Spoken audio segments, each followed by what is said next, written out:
जय जगन्नाथ। आरंभ होईछि परम पवित्र धर्मर मास कार्तिक। जुग जुग धरी आम चिंता आउ चेतना रे रहिछि धर्म प्रति स्वतंत्र श्रद्धा आउ सम्मान। सेही धर्मर पालन पाई एक विराट सुजोग सृष्टि करी एही कार्तिक मास लगातार 30 दिन धरी अत्यंत निष्ठार सह मनुष्य तार समस्त कर्म आउ देव उपासनार विधि को पालन करिथाए। शुद्ध विचार आउ सत् आचरण माध्यम अति जत्नर सहित प्रतिटी दिन को अतिक्रम करिबा पई सतत चेष्टित थाए। उद्देश्य गोटिए धर्म अर्जन। तेरे प्रश्न आसे धर्म कौन? वेद कहती धारयते इति धर्म। जहा आमको धरी रखिछि ताहा ही धर्म। भागवत कहिले धर्म धारण ए जगत धर्मरु सृष्टि ए जगत। अर्थात धर्म ए जगत को धारण करिछि। केवल धारण करी नाही ए जगत ए समग्र संसार धर्मरु ही सृष्टि होईछि। धर्म बिना ए जगतर ए संसारर अस्तित्व नाही। सेही धर्म हेउछि एक निर्दिष्ट आचरण बा अभ्यास जहा मनुष्य को आत्मबल प्रदान करे, मनुष्यर आत्मा को ऊर्जा प्रदान करे, आत्मा सह परमात्मांकर मिलन पाई पथ सरल सुगम करे। सेही धर्म अर्जन पाई एई कार्तिक मासटी प्रकृष्ट प्रशस्त क्षेत्रटे जहाको आचरण करबाकू केवल एई मनुष्य ही सामर्थ्य, अन्य केही भी नुहंती। कविवर राधानाथ अति सुंदर कथाटी लिखिले धर्म एक पत गढ़ी छंती विधि तरीबाकू एही संसार बारिधि। धर्म एकासिना महत पणिया आउ बड़पण अढ़ी दिनिया। ए संसार एक विराट समुद्र, भयंकर समुद्र जेउठारे बास करंती अनेक भयंकर जीवजंतु। किंतु ताकू तो आमको अतिक्रम करबाकू पड़िबो।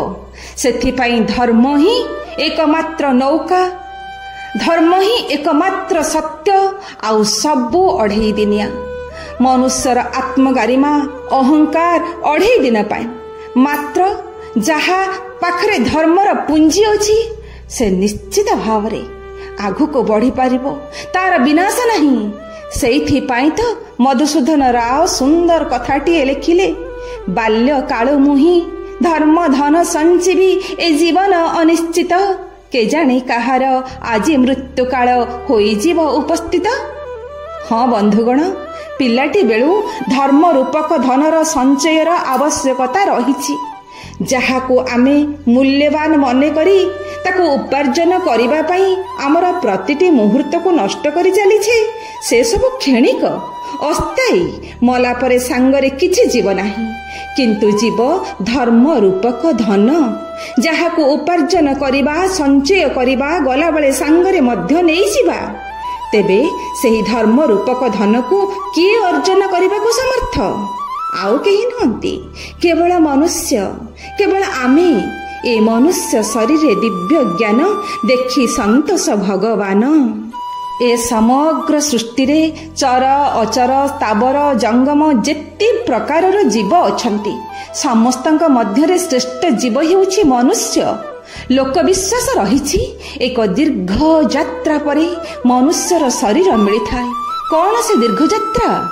9 लाख प्रकारर जल जीव, 20 लाख प्रकारर वृक्ष, 11 लाख प्रकारर कुर्मी कीट, 10 लाख प्रकारर पक्षी, 30 लाख प्रकारर पशु, 4 लाख प्रकारर मनुष्य जोनि। हाँ श्रोता बंधु, भागवत महापुराण ताहा ही कहती 84 लाख जोनि अतिक्रम करिबा परे दुर्लभ मनुष्य जन्म मिलिथाए। तेबे एही मनुष्य जन्म जहा अत्यंत दुर्लभ अर्थात सहजरे काहारी को भी प्राप्ति हुए नहीं, एपरिकी देवता माननको मध्य।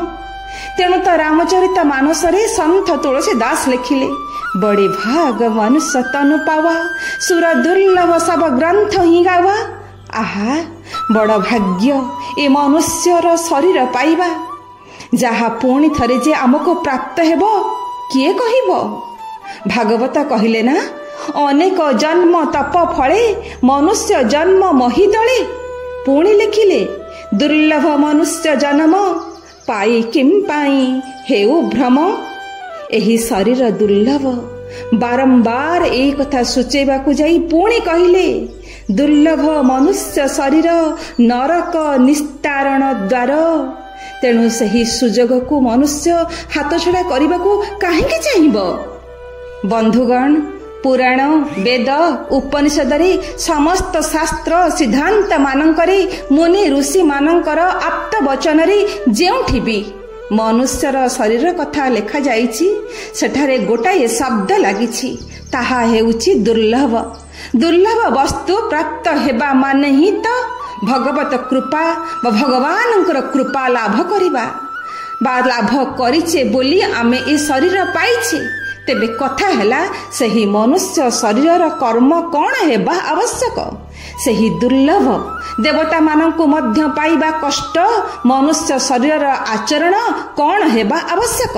ଭାଗବତ କୁହନ୍ତି, ଲବ୍ଧାସୁ ଦୁର୍ଲଭଂ ମିଦଂ ବହୁ ସମ୍ଭବନ୍ତି ମନୁଷ୍ୟଂ ଅଦರ್ಥଂ ଅନିତ୍ୟମପି ଅଧୀରଂ। ଦୁର୍ଲଭ ଶରୀରଟି ସିନା ମିଳିଛି, କିନ୍ତୁ ତାହା ଯେ ଅନିତ୍ୟ। କାଳ ସର୍ପର ଜିଭରେ ବସିଥିବା ବେଙ୍ଗଟି ପରି ଆମର ଜୀବନ, ଆମର ଶରୀର। ତେଣୁ ଏ ଶରୀରର କର୍ମ ଆଚରଣ କିପରି ହେବା ଆବଶ୍ୟକ, କିଭଳି ଆମେ ପ୍ରଯତ୍ନ କରିବା, ସେଥିପାଇଁ ତ ବେଦ ବେଦାନ୍ତରେ, ଶାସ୍ତ୍ର ପୁରାଣ ମାନଙ୍କରେ, ମୁନି ଋଷି ମାନଙ୍କର ଉପଦେଶରେ, ଗୁରୁ ଗୁରୁଜନଙ୍କର ଆଚରଣରେ ଯାହା ଦର୍ଶାଇ ଦିଆଯାଇଛି, ଯାହା କରିବାକୁ ନିର୍ଦ୍ଦେଶ ଦିଆଯାଇଛି, ତାହା ଆମକୁ କରିବାକୁ ପଡ଼ିବ। ସେହି ଶାସ୍ତ୍ର ପୁରାଣ ମାନଙ୍କର ନିର୍ଦ୍ଦେଶକୁ ଆମକୁ ମାନିବାକୁ ଗଲାବେଳେ ତା ଜୀବନ କାଳ ଭିତରେ ମନୁଷ୍ୟ ଏକ ସୁନ୍ଦର ସୁଯୋଗଟିଏ ପ୍ରାପ୍ତ ହୁଏ। ପ୍ରତ୍ୟେକ ବର୍ଷର 12ଟି ମାସ ମଧ୍ୟରେ ଗୋଟିଏ ସ୍ୱତନ୍ତ୍ର ମାସ ହେଉଛି ଏହି କାର୍ତ୍ତିକ ମାସ, ଯାହା ଧର୍ମର ମାସ, ଯାହା ପୁଣ୍ୟର ମାସ।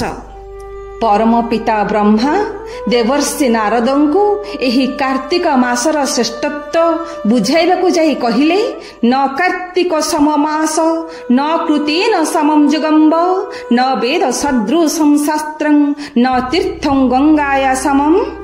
ଅର୍ଥାତ୍ କାର୍ତ୍ତିକ ପରି ମାସ ନାହିଁ, ସତ୍ୟ ଯୁଗ ପରି ଯୁଗ ନାହିଁ, ବେଦ ସଦୃଶ ଶାସ୍ତ୍ର ନାହିଁ, କି ଗଙ୍ଗା ପରି ତୀର୍ଥ ନାହିଁ। ବୈଦିକ ଓ ସନାତନ ଧର୍ମ ଅନୁସାରେ ହିନ୍ଦୁ ଧର୍ମର ପରମ୍ପରାରେ ସମୟ ଯେଉଁ 4 ଯୁଗରେ ବିଭକ୍ତ, ତାହା ମଧ୍ୟରେ ସତ୍ୟଯୁଗ ପ୍ରଥମ ଓ ଆଦର୍ଶ ଯୁଗ ଅଟେ। ସେହିପରି ସମଗ୍ର ମାନବ ଜାତି ପାଇଁ ଅମୂଲ୍ୟ ଜ୍ଞାନ ଭଣ୍ଡାର ଯାହା ମନ୍ତ୍ରଦ୍ରଷ୍ଟା ଦିବ୍ୟ ଋଷିମାନଙ୍କ ଠାରୁ, ପରମେଶ୍ୱରଙ୍କ ଠାରୁ ପ୍ରାପ୍ତ ହୋଇଛି, ତାହା ମଧ୍ୟ ହେଉଛି ବେଦ। ତାଠାରୁ ଆଉ ଜ୍ଞାନ ନାହିଁ। ପୁଣି ଗଙ୍ଗା ପରି ପୁଣ୍ୟମୟୀ ତୀର୍ଥ ନାହିଁ, ଯାହାର ତୁଳନା କରାଯାଇ ପାରିବ ନାହିଁ। ପଦ୍ମ ପୁରାଣର ଉତ୍ତରଖଣ୍ଡର ବର୍ଣ୍ଣନା ଅନୁସାରେ କାର୍ତ୍ତିକ ମାସ ହିଁ ଏକମାତ୍ର ମାସ, ଯେଉଁ ମାସ ଭଗବତ ଆରାଧନା ଆଉ ଉପାସନା ଦୃଷ୍ଟିରୁ ସର୍ବଶ୍ରେଷ୍ଠ ମାସ।